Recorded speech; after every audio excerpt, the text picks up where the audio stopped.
La llamada llegó a las 2:17 de la madrugada de un martes. Recuerdo haber mirado la hora mientras buscaba a tientas el teléfono en la oscuridad, con el corazón ya desbocado antes de contestar. Nadie llama a esas horas con buenas noticias. Era el Hospital General Gregorio Marañón. Daniel había sufrido un infarto masivo mientras trabajaba hasta tarde en su despacho en el centro. Para cuando llegaron los sanitarios, ya se había ido. Así de repente, a los 43 años, mi marido desde hacía 15 años estaba muerto. No recuerdo mucho de las siguientes 24 horas. De alguna manera me vestí. Conduje hasta el hospital, identifiqué su cuerpo y firmé papeles con una precisión mecánica. Aparecieron amigos. Sara, la vecina, trajo café. Mi compañero Jaime me consiguió unos días libres en la editorial donde ambos trabajábamos. Mi hermana Elena voló desde Barcelona a la tarde siguiente. Pero a pesar de estar rodeada de gente, me sentía completamente sola, moviéndome en una niebla que nadie más podía ver o sentir. 2 días después de la muerte de Daniel, mi cuerpo seguía moviéndose por inercia, pero mi mente se sentía ajena, como si flotara detrás de un cristal. Nuestro chalet adosado en Chamberí estaba insoportablemente silencioso. Solo el tic-tac amortiguado del reloj de pie del pasillo marcaba el tiempo. A Daniel le encantaba ese reloj. Había pasado semanas restaurándolo después de encontrarlo en una venta de antigüedades en el Escorial. Ahora su ritmo constante parecía burlarse de la quietud que se había apoderado de todo lo demás. El duelo se instaló en mí como una niebla de la sierra en invierno, densa, opaca, calándome hasta los huesos. Las condolencias bien intencionadas de amigos y compañeros se mezclaban en un ruido de fondo. No había dormido más de 1 hora seguida. No había comido nada en condiciones. Elena intentó que tomara un poco de sopa, pero la comida no me sabía a nada. Me aferraba a rutinas mundanas solo para mantenerme en pie. Lavarme los dientes, hacer la cama, revisar el correo.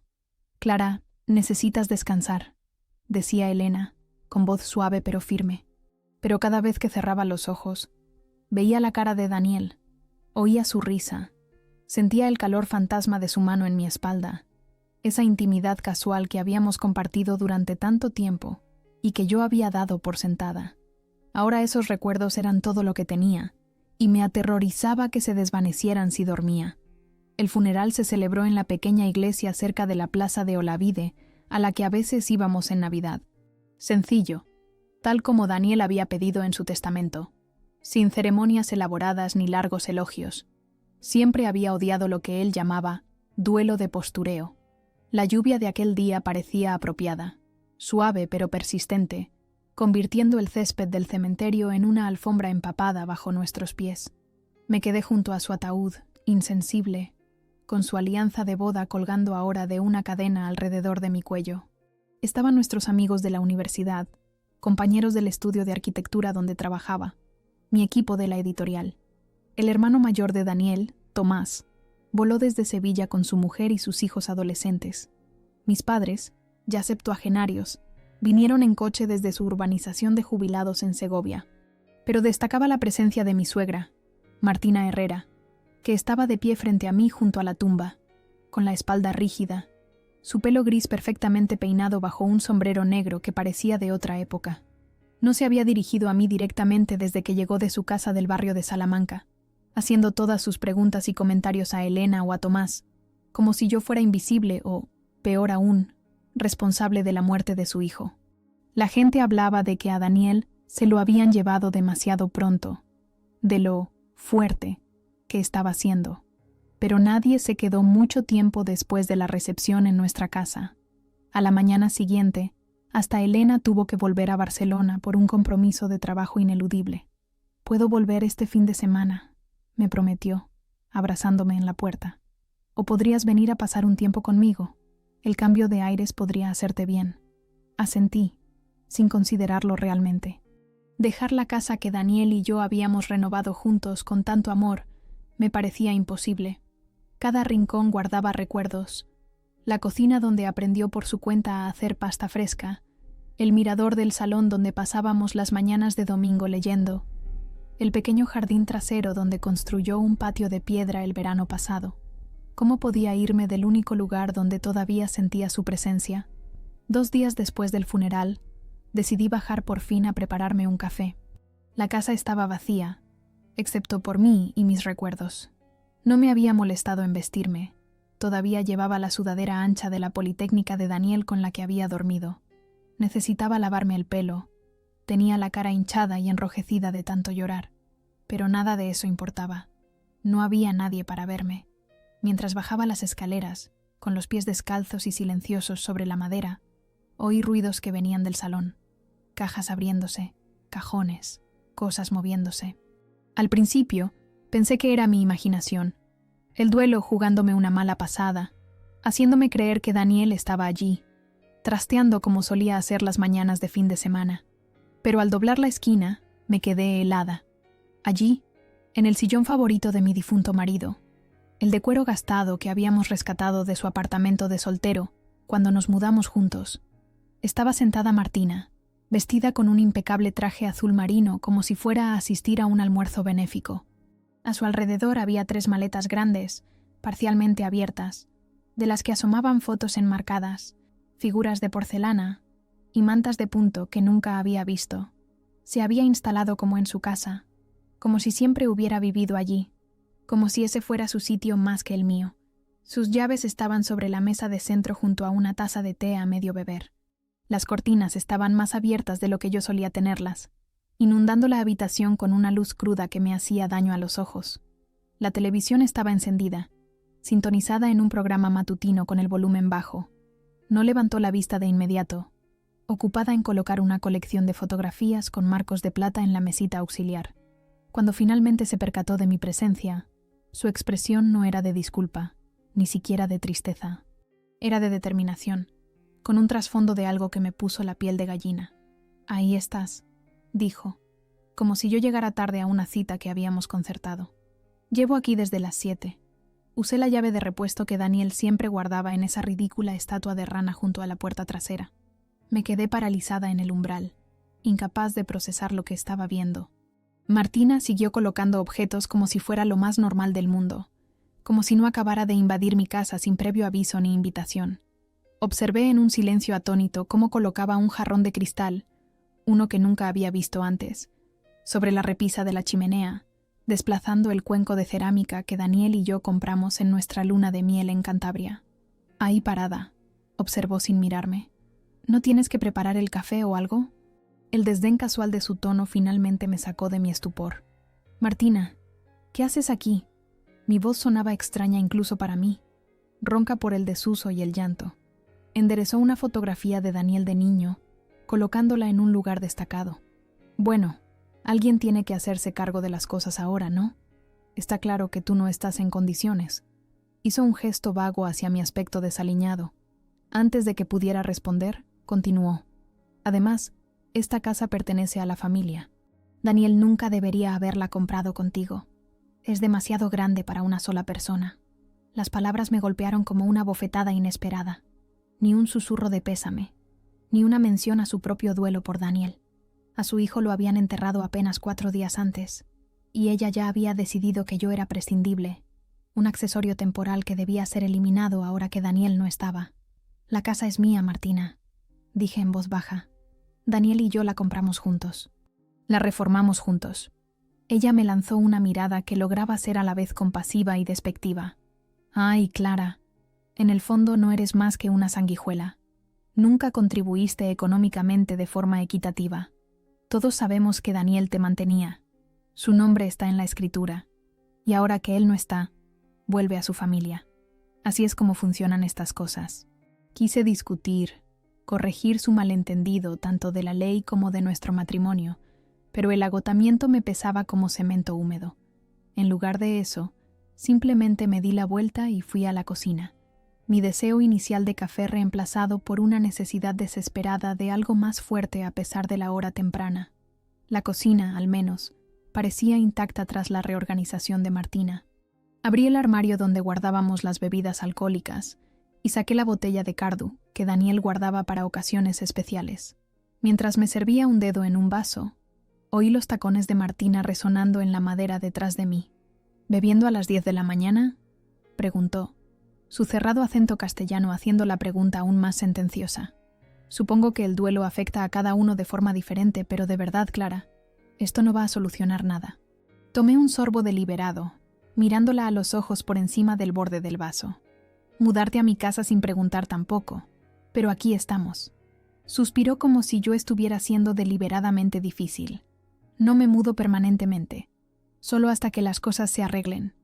Alguien tiene que revisar las pertenencias de Daniel, ocuparse de sus asuntos. Hizo una pausa. Sus ojos se posaron en la alianza que colgaba de la cadena alrededor de mi cuello. Hay reliquias familiares que deben ser devueltas a los Herrera. La implicación era clara. Yo no era realmente de la familia. 15 años de matrimonio, borrados en un instante. Dejé el vaso con cuidado, temiendo que si lo sostenía un segundo más, podría arrojarlo. Daniel tiene un testamento, dije. Su abogado se pondrá en contacto sobre cualquier asunto legal. En cuanto a sus cosas personales, las revisaré cuando esté preparada. Martina hizo un gesto displicente con la mano. Tomás ya ha hablado con Gerardo. Gerardo Herrero era el abogado de la familia que había llevado los asuntos legales de los Herrera durante décadas. Habrá una lectura formal del testamento la semana que viene. Simplemente estoy organizando las cosas con antelación. La forma casual en que mencionó la lectura del testamento, algo de lo que nadie se había molestado en informarme, hizo que algo se rompiera dentro de mí. Pero en lugar de gritar o llorar, sentí una extraña calma. Sonreí. No por amabilidad o cortesía, sino por algo mucho más frío y calculado. Martina no tenía ni idea de dónde se había metido. Había olvidado un detalle crucial. La casa era mía. Cada centímetro, cada ladrillo, cada habitación. Había sido transferida únicamente a mi nombre 2 años antes del fallecimiento de Daniel, cuando él empezó a preocuparse por su corazón y quiso asegurarse de que yo estaría protegida si le pasaba algo. Era algo que Martina claramente no sabía, o había decidido ignorar convenientemente. «Ponte cómoda», dije, las palabras sabiendo a ceniza en mi boca. «Voy a darme una ducha y a vestirme». La dejé de pie en la cocina, con una expresión momentáneamente incierta ante mi repentino cambio de actitud. Arriba, me encerré en el baño, abrí la ducha para enmascarar cualquier sonido y llamé al verdadero abogado de Daniel, Miguel Aguirre. Ambos habíamos recurrido a Miguel durante años. Era un amigo mío de la universidad que se había convertido en nuestro asesor de confianza. No el abogado de la familia Herrera que apenas me conocía. «Clara, iba a llamarte hoy», dijo Miguel al contestar. «¿Cómo lo llevas?» «No muy bien», admití. «Martina está aquí. Se ha mudado a casa». «¿Qué ha hecho qué?» El asombro en su voz fue una validación. Cree que la casa pertenece ahora a la familia. Dice que Tomás ha organizado una lectura del testamento con Gerardo Herrero la semana que viene. El suspiro de Miguel fue pesado. «Eso no funciona así, como bien sabes. La casa está solo a tu nombre. Y yo tengo el testamento de Daniel, el real, el más reciente. No hay ninguna lectura formal programada. Eso es algo de las películas, no de la práctica legal moderna». «¿Qué debo hacer?», pregunté, mi voz apenas audible por encima del agua corriendo. «¿Quieres que se vaya?». Cerré los ojos, apoyándome en el frío azulejo de la pared.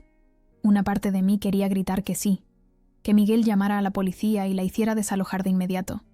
Pero otra parte, la que todavía se preocupaba por lo que Daniel pensaría, dudó. «Todavía no», dije finalmente. «Déjame ver qué está planeando. Pero, ¿puedes enviarme una copia de la escritura y del testamento? Quiero tenerlos a mano. Te los envío por correo electrónico en menos de 1 hora», prometió. «Y Clara, no firmes nada, no aceptes nada. Si Tomás o Gerardo o cualquiera intenta que firmes documentos, llámame de inmediato». Después de colgar, me quedé bajo la ducha hasta que el agua se enfrió, tratando de lavar el shock y la violación de encontrar a Martina en mi casa. Cuando finalmente salí, envuelta en mi albornoz, oí más movimiento abajo, cajones abriéndose y cerrándose, el golpe ocasional de algo que se dejaba con demasiada fuerza. Me vestí lentamente, eligiendo deliberadamente ropa que a Daniel siempre le había gustado. Un suave suéter azul que me había regalado las navidades pasadas, unos vaqueros que no estaban demasiado gastados. Me sequé el pelo, me maquillé mínimamente y me preparé para lo que cada vez estaba más claro que sería una lucha de voluntades. Abajo, la transformación había continuado. Martina se había trasladado del salón al comedor, donde estaba reemplazando nuestros manteles individuales de diario por una mantelería de lino formal que nunca había visto. También había colgado un pequeño óleo, un paisaje marino oscuro y lúgubre, en la pared donde Daniel y yo habíamos expuesto una colorida pieza abstracta de un artista local. «Has estado ocupada», observé, manteniendo la voz neutra. Ella levantó la vista, solo poniendo las cosas un poco más presentables.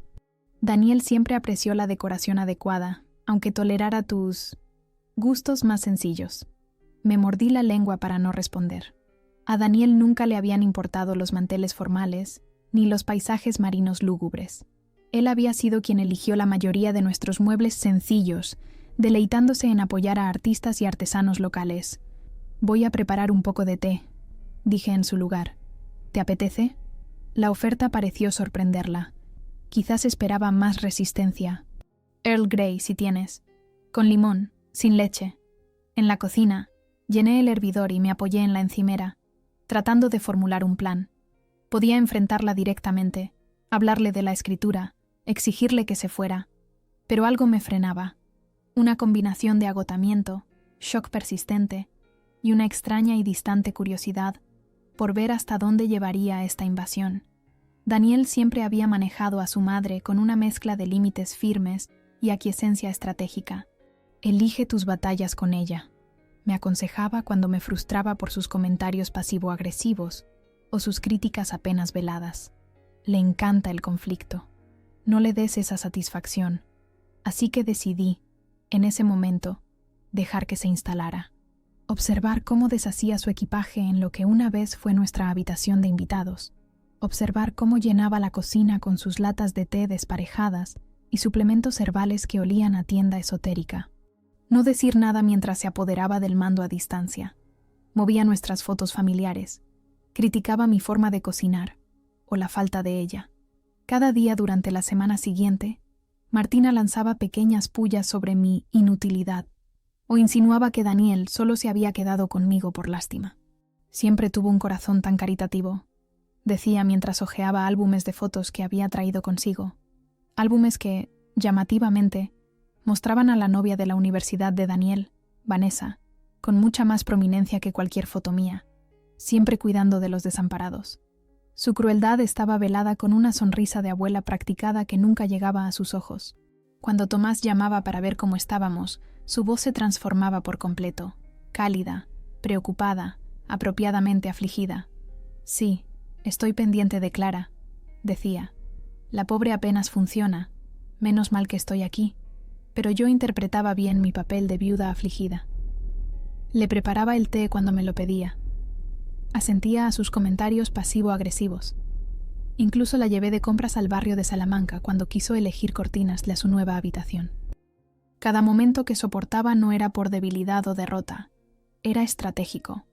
Necesitaba que se sintiera segura, en control, victoriosa. Estas alegrarían esa pequeña y lúgubre habitación, dijo en una tienda de telas, sosteniendo muestras de una tela de color amarillo pálido que costaba por metro más de lo que yo gastaba en la compra de una semana. Daniel siempre decía que la casa era demasiado oscura. «Ah, sí», murmuré, sin molestarme en señalar que Daniel había sido quien eligió los colores intensos y profundos para toda nuestra casa, diciendo que hacían que los días de invierno parecieran más cálidos. Por supuesto, a menudo me confiaba sus decepciones. Me lanzó una mirada de reojo, midiendo mi reacción. Como no ofrecí ninguna, presionó más. Tenía tanto potencial. Podría haberse unido a la empresa de su padre, vivir como es debido en el barrio. En cambio, dejó la implicación flotando en el aire entre nosotras. Recordé la cara de Daniel cuando me contó que había rechazado la oferta de su padre de unirse a la empresa de inversiones familiar. El alivio en sus ojos, la emoción mientras describía el pequeño estudio de arquitectura donde había aceptado un puesto. «Quiero construir cosas, Clara», había dicho. «No solo mover dinero en una pantalla». El recuerdo me dio fuerzas mientras sonreía insípidamente a Martina. «Son preciosas», dije, tocando las muestras de tela. «¿Por qué no compras suficiente para las ventanas del salón también?» Sus ojos se iluminaron con triunfo, confundiendo mi sugerencia con una rendición. Se gastó casi 1.000 euros en tela ese día, cargándolo a una tarjeta de crédito que más tarde descubrí que todavía estaba vinculada a una de las cuentas de Daniel. Tomé nota mental de que Miguel investigara eso también. Por la noche, cuando la casa se calmaba y Martina se retiraba a su habitación, yo me iba a nuestro despacho, mi santuario, y me preparaba. Reuní toda la documentación necesaria que Miguel me había enviado. Revisé la escritura, el testamento, los seguros de vida. Documenté los cambios que Martina había hecho en la casa, los objetos que había traído, las cosas nuestras que había movido o reemplazado. Todo estaba en orden. Daniel había sido meticuloso protegiéndome. Me había amado profundamente y había sabido, quizás incluso sospechado, de lo que su madre era capaz, y no iba a permitir que sus intenciones se deshicieran. Al quinto día de la ocupación de Martina, aparecieron las primeras grietas en mi fachada. Estaba en la cocina preparando el almuerzo, unos simples sándwiches, cuando entró sosteniendo una pequeña caja de madera que reconocí al instante. Era la caja de los recuerdos de Daniel, donde guardaba entradas de conciertos a los que habíamos ido, flores secas de nuestra boda, la pulsera del hospital de cuando se rompió el brazo enseñándome a esquiar, otros pequeños recuerdos de nuestra vida juntos. «Qué cosas tan infantiles para guardar», dijo, abriendo la tapa y rebuscando en el contenido. «Las estoy separando para tirarlas». Algo dentro de mí se rompió. «Deja eso», dije, mi voz baja pero firme. «No es tuyo para que lo separes o lo tires». Ella levantó la vista, sorprendida por mi repentina resistencia. «No seas ridícula, Clara. Es solo basura. Es nuestra vida», dije, cruzando la cocina y quitándole la caja de las manos. «Y tú no decides qué partes de ella importan». Por un momento, su máscara se deslizó y vi un destello de ira pura en su rostro. Luego, la sonrisa practicada regresó. «Bueno», dijo con una pequeña risa, «veo que estamos teniendo un momento de agallas. Qué refrescante. Pero en serio, querida, tienes que empezar a pensar de forma práctica. Este sentimentalismo no te servirá de nada cuando tengas que irte de esta casa». Apreté la caja de los recuerdos contra mi pecho. «No me voy a ir». Ella me dio una palmadita condescendiente en el brazo. «Ya veremos. Tomás se reúne con Gerardo mañana. Tendremos todo arreglado para la semana que viene». Se deslizó fuera de la cocina, dejándome temblando con una mezcla de rabia y renovada determinación. Esa tarde, llamé a mi hermana. «Elena, necesito un favor», dije cuando contestó. «¿Puedes venir a quedarte unos días la semana que viene?» «Por supuesto», dijo sin dudar. «¿Es por Martina? Tomás mencionó que se estaba quedando contigo». «Es complicado», dije, sin querer explicarlo todo por teléfono. «Pero tenerte aquí ayudaría. No se hable más. Reservo un vuelo para el lunes». Tener una aliada en el horizonte me dio la fuerza para continuar mi farsa durante el fin de semana. Dejé que Martina me arrastrara a un brunch dominical en su estirado club del centro, donde me presentó a sus amigas como la viuda de Daniel, en lugar de por mi nombre. Escuché cómo recibía las condolencias con una gracia ensayada, secándose de vez en cuando unos ojos secos con un pañuelo bordado. «¡Qué tragedia!», murmuró su amiga Margarita. «Y tan joven». «Sí», suspiró Martina. «Si tan solo me hubiera escuchado sobre ver a ese especialista en Nueva York el año pasado. Pero ya sabes cómo son los hombres, testarudos». Casi me atraganto con mi mimosa. Daniel había visto a 3 especialistas en el último año, y ninguno había detectado el defecto cardíaco congénito que finalmente lo mató. Martina lo sabía, o debería haberlo sabido, si se hubiera molestado en interesarse genuinamente por la salud de su hijo, en lugar de usarlo ahora como una oportunidad para presentarse como la madre preocupada y clarividente. Pero me callé, concentrándome en las tostadas francesas que removía en mi plato. Montar una escena en el club solo le daría a Martina más munición. Así que sonreí, asentí y seguí el juego de su ficción.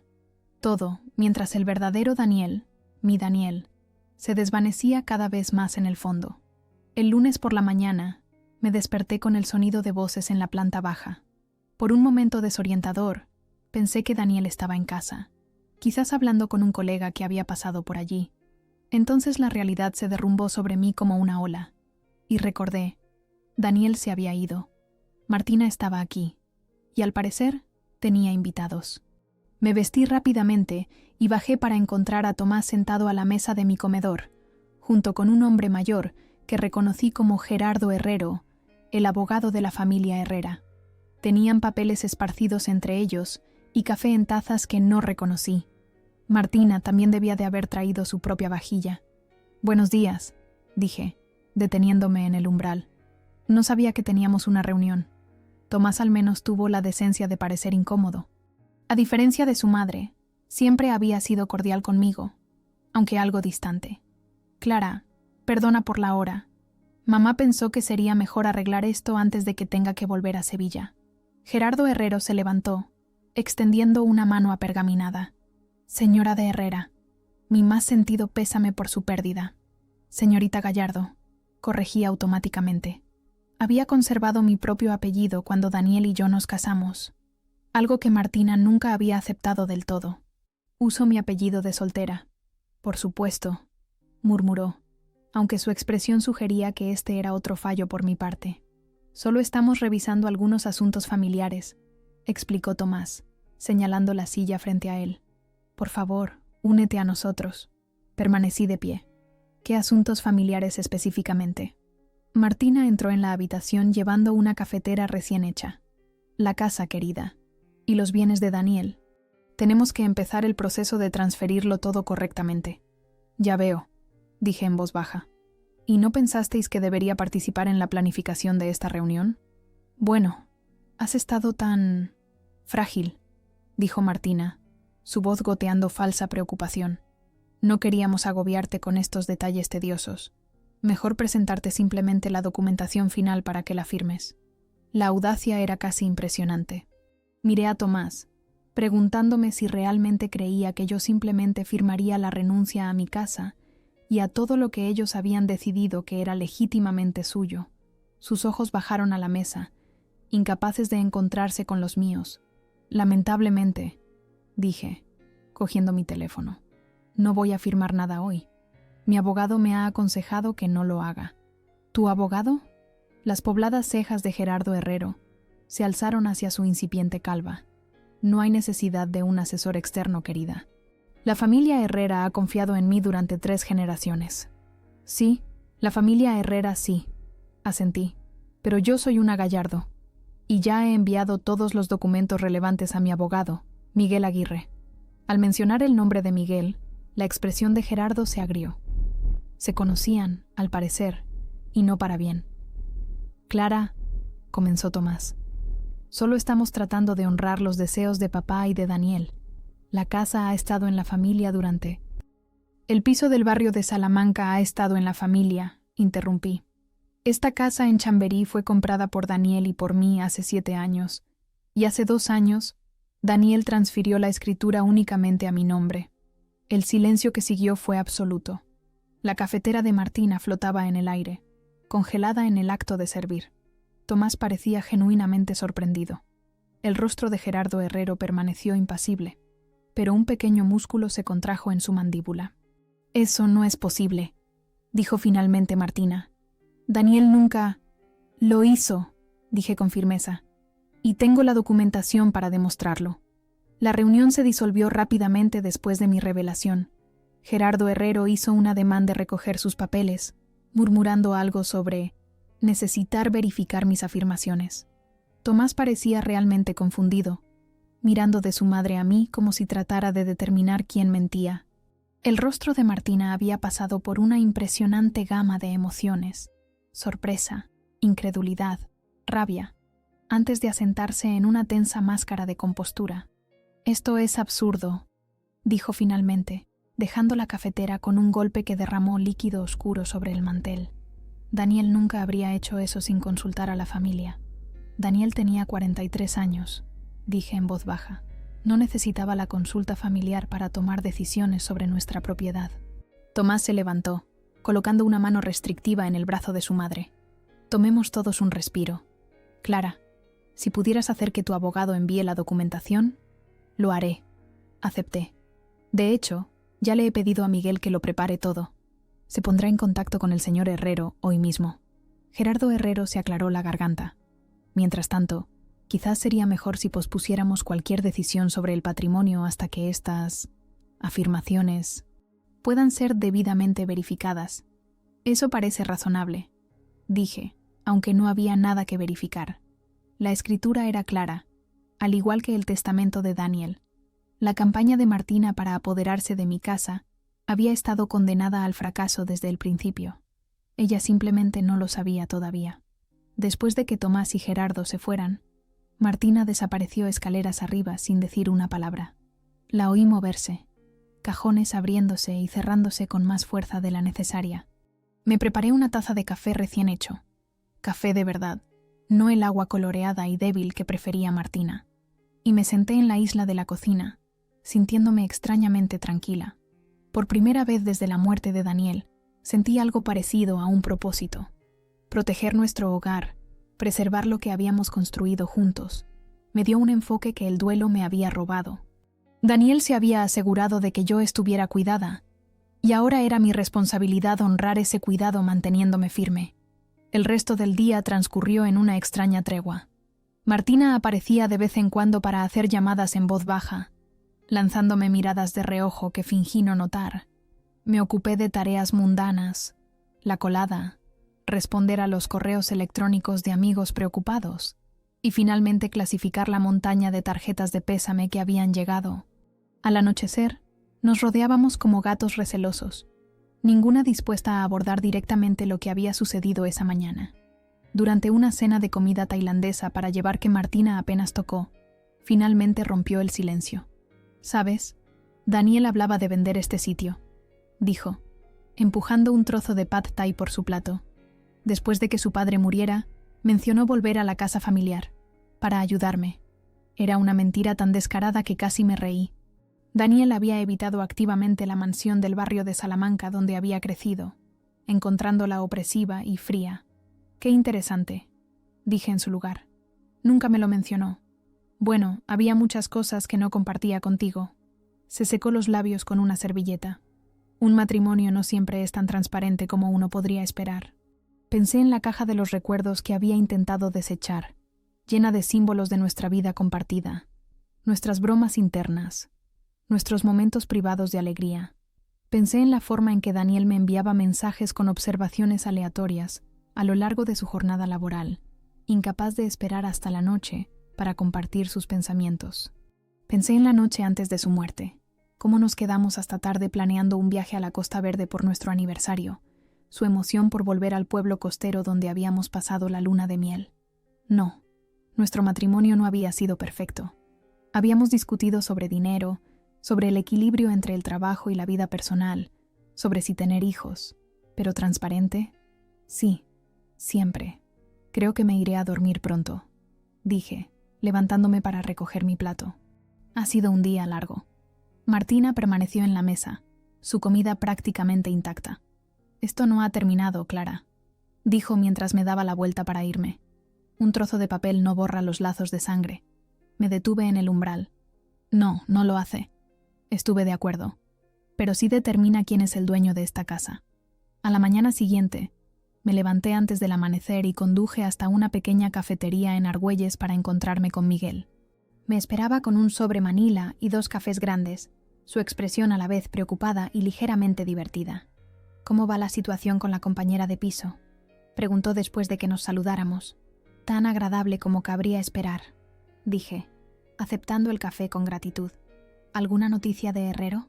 Miguel asintió, deslizando el sobre hacia mí. Llamó ayer por la tarde. Muy formal, muy correcto.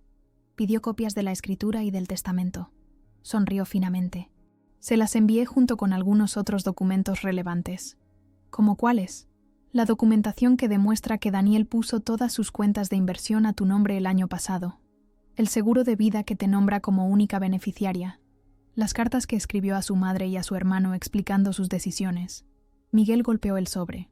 ¿Y esto? Dentro había una notificación formal, impresa en el papel con membrete del bufete de abogados de Miguel. Establecía en términos claros e inequívocos que Martina Herrera residía en mi domicilio sin permiso ni invitación y que tenía 72 horas para desalojar las instalaciones o enfrentarse a un desalojo legal por allanamiento. ¿Es esto necesario?, pregunté, aunque ya sabía la respuesta. La expresión de Miguel se suavizó, Clara, se mudó a tu casa sin preguntar. Intentó reclamar la propiedad de tu inmueble. Trajo a un abogado para presionarte a firmar la renuncia a tus derechos. Sí, es necesario. Me quedé mirando el documento, pasando el dedo por el membrete en relieve. Se sentía como una escalada, una declaración de guerra. Pero, ¿no había disparado ya Martina el primer tiro? ¿Y si se niega a irse? Entonces presentamos una demanda de desahucio formal, lo que se vuelve complicado y público. Pero no creo que lleguemos a eso. Tomás parece razonable, y Herrero sabe que no tienen base legal alguna. Miguel dudó. Esto no es solo por la casa, ¿verdad? Negué con la cabeza, sintiendo que las lágrimas amenazaban por primera vez ese día. Es por respeto, por mí, por lo que Daniel y yo construimos juntos, por sus decisiones. Tomé una bocanada de aire para estabilizarme. Está intentando borrarme de su vida, como si yo fuera solo una distracción temporal, no su compañera durante 15 años. Lo sé, dijo Miguel suavemente. Daniel también lo sabía. Por eso fue tan cuidadoso con todo esto. Hizo un gesto hacia el sobre. Quería asegurarse de que estuvieras protegida, no solo económicamente, sino de exactamente este escenario.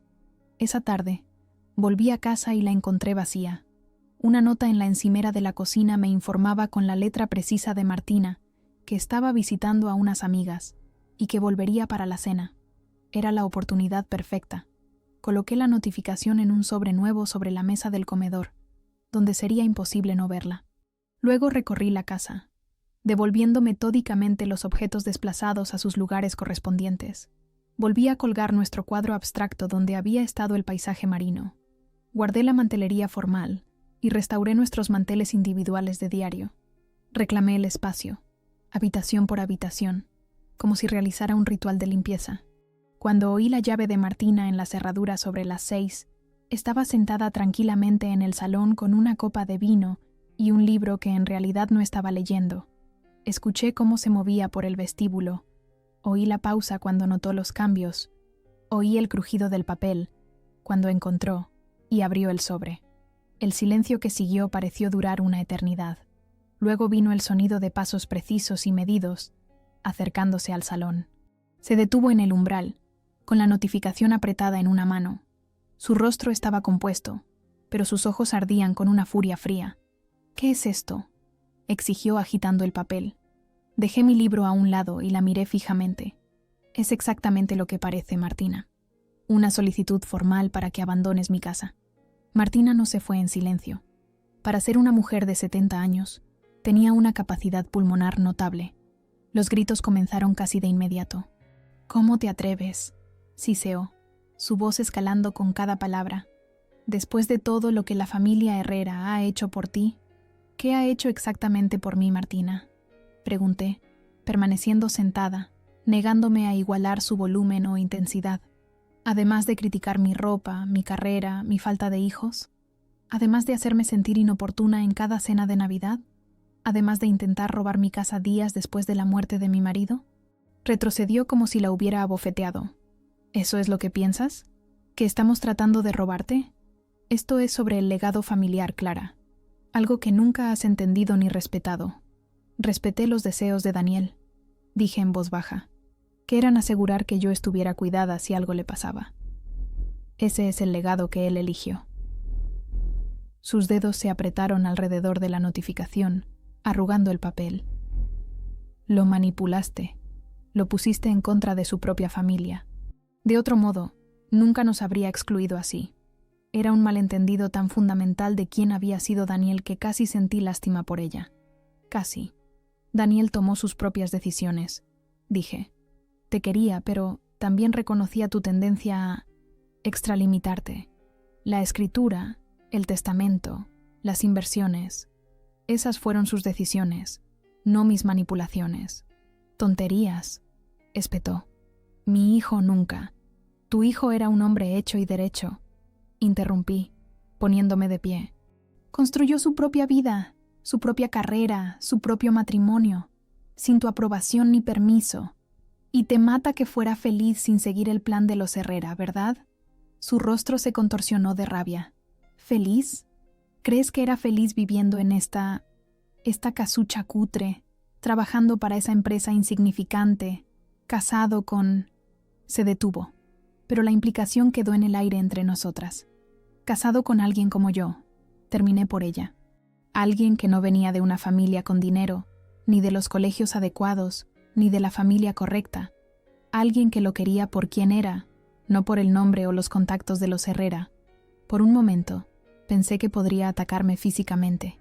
Su cuerpo temblaba de furia apenas contenida, sus nudillos blancos alrededor de la notificación arrugada. Entonces, bruscamente, se dio la vuelta y salió furiosa de la habitación. Oí sus pasos furiosos en las escaleras, seguidos por portazos y cajones que se abrían de golpe. Estaba haciendo las maletas, o al menos haciendo el paripé. Me dejé caer en el sofá, de repente agotada pero extrañamente aliviada. La confrontación que había estado temiendo finalmente estaba ocurriendo, y yo seguía en pie. Mi teléfono vibró con un mensaje de Elena. Vuelo aterrizado. Pillo un taxi a tu casa. Llego en 30 min. Sincronización perfecta. Tener a mi hermana como refuerzo haría las próximas horas más soportables. Arriba, Martina hacía una cantidad de ruido impresionante para alguien de su tamaño. Podía oírla murmurar, el golpe ocasional de algo que se lanzaba a una maleta. Me pregunté si realmente se iría esa noche, o si esto era solo una actuación para hacerme sentir culpable. De cualquier manera, no iba a dar marcha atrás. El plazo de 72 horas de la notificación era una cortesía, no una negociación. Si no se había ido para el jueves, Miguel procedería con el desahucio formal. Había sido paciente, había respetado su duelo, real o fingido. Pero mi propio duelo ya no permitía este estrés adicional. Elena llegó justo cuando Martina arrastraba su primera maleta por las escaleras, con el rostro contraído en una sombría determinación. «Ah», dijo Martina fríamente al ver a mi hermana en la puerta. «Han llegado los refuerzos.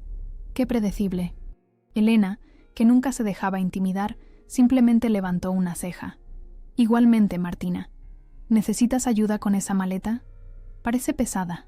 Martina ignoró la oferta, continuando su laborioso descenso. «Tu hermana», me dijo, «me ha echado de la casa de mi hijo, en medio de mi duelo».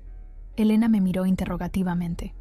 Le entregué la notificación ligeramente arrugada que Martina había abandonado en la mesa de centro. La leyó rápidamente, su expresión cambiando de la confusión a la comprensión. «Ya veo», dijo, devolviéndomela. «¿Dónde dejo mis cosas? ¿En la habitación de invitados?»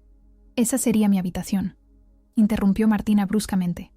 «Ya no», dije, tomando la pequeña maleta de Elena. «Vamos, te ayudo a instalarte». Mientras subíamos las escaleras, pasando junto a Martina que volvía a subir a por otra carga, Elena susurró: «¿Qué demonios ha pasado aquí? Te lo explicaré todo», prometí. «Pero ahora mismo necesito una copa de vino y alguien que esté de mi parte». Durante las siguientes 48 horas, Martina no se fue tranquilamente. Hizo numerosas llamadas a parientes lejanos, quienes rápidamente se enteraron de la verdad sobre la casa y el testamento de Daniel. Algunos me llamaron para disculparse por su comportamiento. La prima de Daniel, Rebeca, que siempre había sido amable conmigo, dejó un mensaje de voz diciendo: «No dejes que te intimide, Clara. Daniel estaría orgulloso de que te mantengas firme». Otros, sabiamente, guardaron silencio, quizás avergonzados por el comportamiento de Martina o simplemente no queriendo involucrarse. Tomás llamó una vez, con un tono cuidadosamente neutro, para preguntar si estaba segura de este curso de acción. Cuando confirmé que lo estaba, suspiró profundamente. «Entiendo», dijo después de una pausa.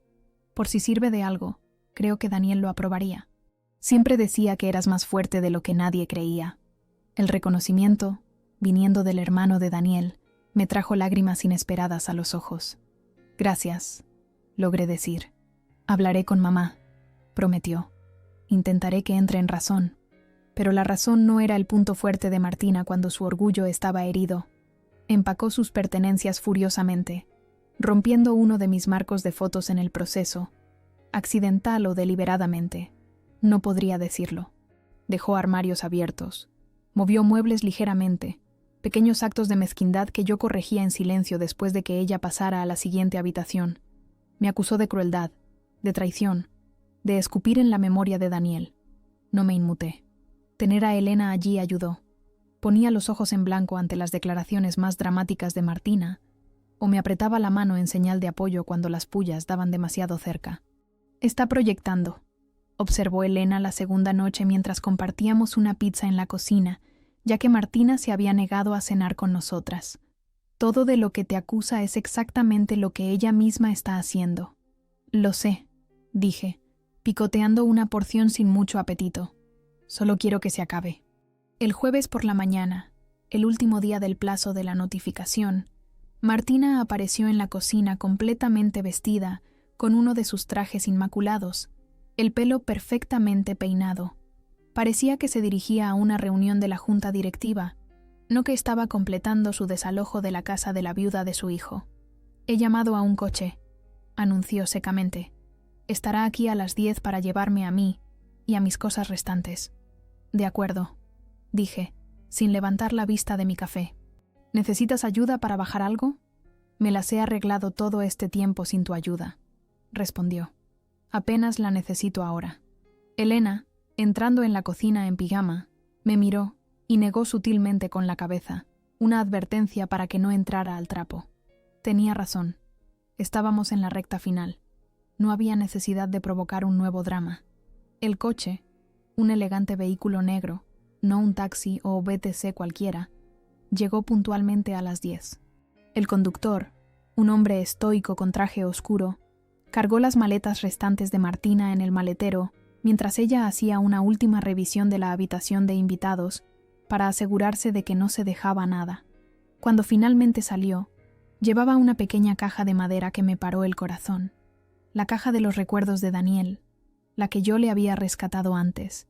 Debió de haber encontrado dónde la había escondido en nuestro dormitorio. «Esto pertenece a la familia», dijo, sosteniéndola contra su pecho como un escudo. «Contiene reliquias de los Herrera». Di un paso adelante, mi voz baja y peligrosa. «Deja eso, Martina. Ahora». Ella retrocedió un paso. Sus ojos se abrieron ligeramente ante mi tono. «No tienes ningún derecho. Esa caja contiene entradas de conciertos a los que fuimos juntos. Notas que nos escribimos. La pulsera del hospital de cuando se rompió el brazo enseñándome a esquiar. El corcho del vino de nuestra primera cita». Mi voz temblaba de ira apenas contenida. «No hay reliquias de los Herrera en ella. Solo trozos de nuestra vida juntos. Déjala. En. El. Suelo». Por un momento, pensé que se negaría, que tendríamos que arrebatársela físicamente. Pero algo en mi expresión debió advertirle que esa era una línea que no podía cruzar. Con un cuidado exagerado, dejó la caja en la mesa del recibidor. «Bien», dijo fríamente. «Quédate con tus baratijas. No valen nada de todos modos. Pero lo valían todo para mí, y ambas lo sabíamos». La vi caminar hacia el coche que la esperaba, con la espalda recta, la cabeza alta. Me lanzó una última mirada fulminante, una que podría haber atravesado el acero, pero permanecí impasible. El conductor le cerró la puerta, y no miró atrás mientras el coche se alejaba del bordillo, las llantas chirriando ligeramente contra el pavimento, su orgullo arrastrándose detrás como humo. Elena se puso a mi lado en la puerta. «¿Estás bien?», preguntó suavemente. Recogí la caja de los recuerdos de Daniel, pasando los dedos por la madera lisa, sintiendo el peso de los recuerdos en su interior. «Lo estaré», dije, y por primera vez desde su muerte, realmente lo creí. La casa se sentía diferente después de que Martina se fuera, más silenciosa, pero no vacía, más ligera, como si se hubiera levantado un peso físico de las habitaciones. Elena se quedó otros 3 días, ayudándome a restaurar el orden en los espacios que Martina había trastocado. Lavamos la ropa de cama, reorganizamos los muebles y poco a poco recuperamos cada rincón del hogar que Daniel y yo habíamos construido juntos. «Sabes que estará contando esta historia a cualquiera que quiera escucharla», dijo Elena, mientras clasificábamos un armario de vajilla que Martina había reorganizado según su propio sistema inescrutable. «La nuera cruel que la echó en su momento de duelo». «Que lo haga», respondí, colocando nuestros platos de diario de nuevo en su estante correcto. «Los que importan saben la verdad. Y la sabían. En los días siguientes a la partida de Martina, recibí varias llamadas de primos y amigos de Daniel, cada uno ofreciendo su apoyo a su manera. Su compañero de piso de la universidad, Marcos, vino en coche desde Valencia con su mujer, trayendo la cena y sentándose conmigo durante horas, compartiendo historias sobre Daniel que me hicieron reír por primera vez desde su muerte. Su prima Rebeca me invitó a su casa del lago en los Pirineos cuando necesites una escapada. Incluso Tomás envió un breve pero sincero correo electrónico, disculpándose por el estrés adicional durante un momento ya de por sí difícil. La propia Martina mantuvo un silencio absoluto, que fue el mayor regalo que podría haberme hecho. Sin llamadas, sin mensajes, sin visitas inesperadas. Según Rebeca, se había retirado a la mansión del barrio de Salamanca y se estaba reagrupando, significara lo que significara eso. Traté de no pensar en ella, centrándome en cambio en el lento proceso de curación. Después de que Elena regresara a Barcelona, me obligué a establecer nuevas rutinas. Volví a trabajar en la editorial, comenzando con medias jornadas que gradualmente se alargaron a semanas completas. Mis compañeros fueron comprensivos, dándome espacio cuando lo necesitaba, pero también incluyéndome en las comidas y en las conversaciones normales de la oficina. Me uní a un grupo de apoyo para el duelo que se reunía los martes por la tarde en el sótano de una iglesia cerca de la universidad. El círculo de sillas plegables albergaba a personas de todas las edades y orígenes, unidas solo por la pérdida. Estaba David, cuya esposa había muerto de cáncer. María, cuyo hijo adolescente había muerto en un accidente de coche. El anciano Jorge, navegando por la vida después de 53 años de matrimonio. Y otros cuyas historias eran igualmente desgarradoras. En esa habitación con luz fluorescente, encontré un extraño consuelo. Esta gente entendía las olas aleatorias de dolor que podían golpear sin previo aviso, la culpa que a veces acompañaba a los momentos de felicidad, los tópicos bien intencionados pero dolorosos de amigos que no sabían qué decir. No intentábamos arreglarnos los unos a los otros. Simplemente éramos testigos del dolor y la resiliencia de los demás. El duelo no es lineal, nos recordaba a menudo nuestra facilitadora, Sara. Es más como una espiral. Revisitaréis los mismos sentimientos, pero con suerte desde una perspectiva ligeramente diferente cada vez. Tenía razón. Algunos días podía mirar fotos de Daniel y sonreír, recordando la alegría del momento capturado.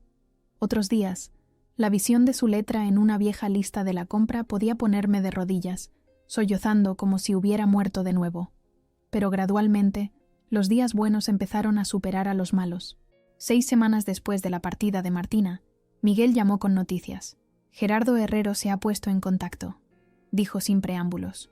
Al parecer, Tomás convenció a Martina para que retirara cualquier posible impugnación del testamento de Daniel. Eso es inesperado, dije, dejando el manuscrito que estaba editando. Tomás parece ser la voz de la razón en esa familia, observó Miguel. Herrero también mencionó algo sobre querer preservar la dignidad familiar. Casi me pude reír de eso.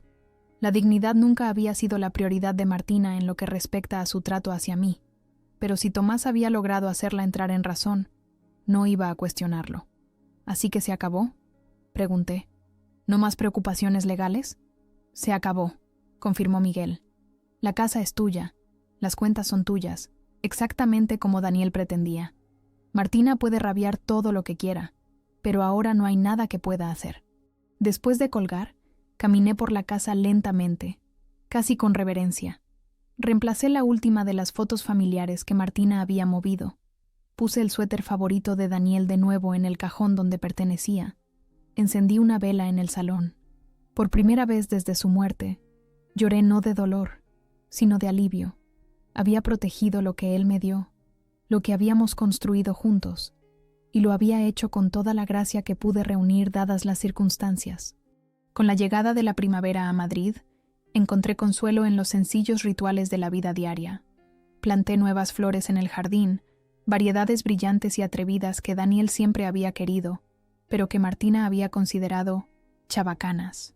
Acepté invitaciones a cenar de amigos. Incluso comencé un pequeño proyecto de reforma en la cocina, reemplazando los azulejos anticuados por unos coloridos hechos a mano, por un artista local, que Daniel había admirado. La casa se fue convirtiendo lentamente en mía en espíritu, no solo en papel, no porque estuviera borrando a Daniel, nunca haría eso, sino porque estaba honrando su visión para nuestro hogar mientras me permitía seguir viviendo en él. Mantuve sus libros en las estanterías, sus discos en el mueble, su taza de café en su gancho. Pero también compré cojines nuevos para el sofá, reorganicé su despacho para convertirlo en un rincón de lectura, y finalmente pinté el pasillo del color terracota intenso que habíamos debatido durante años. Ocasionalmente, llegaban noticias de Martina a través de la familia. Se había ido a un crucero por el Mediterráneo con su club de jardinería. Estaba reformando la casa del barrio de Salamanca. Había hecho una donación a la Orquesta Nacional en nombre de Daniel, un gesto que podría haber sido conmovedor si me hubiera enterado por ella directamente en lugar de a través de Rebeca. Me pregunté si alguna vez contaba la historia de otra manera al relatarla a sus amigas del club, presentándose como la víctima de una nuera cruel que la había desalojado sin corazón durante su duelo. Probablemente, que lo hiciera, no necesitaba corregir su versión. Aquellos que realmente conocían a Daniel entendían lo que había pasado, y eran los únicos cuyas opiniones me importaban. Un sábado cálido de mayo, casi 4 meses después de la muerte de Daniel, estaba ordenando su armario, una tarea que había estado posponiendo. Cada camisa, cada par de zapatos, cada suéter doblado guardaba recuerdos. La gorra gastada del Real Madrid que llevaba a todos los partidos en casa. El ridículo jersey de Navidad con luces parpadeantes que llevaba con orgullo a las fiestas de la oficina. El traje caro que se compró para nuestra cena del 10º aniversario. En el fondo del armario, encontré una pequeña bolsa de regalo que no reconocí. Dentro había un paquete plano y envuelto, y un sobre con mi nombre escrito con la letra distintiva de Daniel. Mis manos temblaron al abrirlo. Para nuestro aniversario, decía la nota. Sé que aún faltan meses, pero no podía esperar para dártelo. No te enfades porque me adelanté sin consultarte. Vi cómo lo mirabas cuando pasamos por la galería el mes pasado. Con todo, mi amor. Siempre. Dentro del paquete había un pequeño cuadro de un artista local cuya obra yo había admirado, una pieza abstracta y vibrante que de alguna manera capturaba la esencia de la costa cantábrica donde habíamos pasado nuestra luna de miel. Daniel se había dado cuenta de mi interés y lo compró en secreto, con la intención de sorprenderme en nuestro próximo aniversario, un aniversario que no viviría para ver. Colgué el cuadro en nuestro dormitorio ese mismo día, frente a la cama para que fuera lo primero que viera cada mañana. No era solo arte, era la prueba de lo bien que Daniel me conocía, de cómo prestaba atención a las pequeñas cosas que me daban alegría. Esa noche, sentada en el porche que él había construido, bebiendo té de una taza que me había comprado después de que Martina se fuera, me di cuenta de algo que Daniel me había dicho una vez, que la verdadera fuerza no ruge, susurra. Y mientras veía la puesta de sol pintar el cielo con colores que recordaban a mi nuevo cuadro, comprendí que la venganza no siempre tiene que ser ruidosa o dramática. A veces, se trata solo de saber que has ganado, de proteger lo que importa, de seguir viviendo bien, sin tener que levantar la voz. A veces, es simplemente la paz que proviene de honrar las promesas hechas por amor, no por miedo u obligación. Martina había querido reclamar el legado de Daniel, controlar la narrativa de su vida y su muerte, pero había fracasado, porque había malinterpretado fundamentalmente cuál era ese legado en realidad. No era el nombre Herrera, ni las propiedades, ni las tradiciones. Era la vida que habíamos construido juntos, el hogar que habíamos creado, el amor que habíamos compartido, nada de lo cual podía serme arrebatado, sin importar cuántos abogados consultara o cuántas lágrimas derramara en su club. Tomé un sorbo de té y escuché los sonidos vespertinos de nuestro barrio de Chamberí. Estudiantes riendo al pasar, las campanillas de viento de un vecino, jazz distante desde la cafetería de la esquina. En algún lugar de su mansión del barrio de Salamanca, Martina probablemente seguía rabiando, todavía conspirando, todavía presentándose como la parte agraviada en la historia de la vida de su hijo. Pero aquí, en el hogar que Daniel y yo habíamos hecho, solo había paz, por fin. Y esa era una victoria suficiente.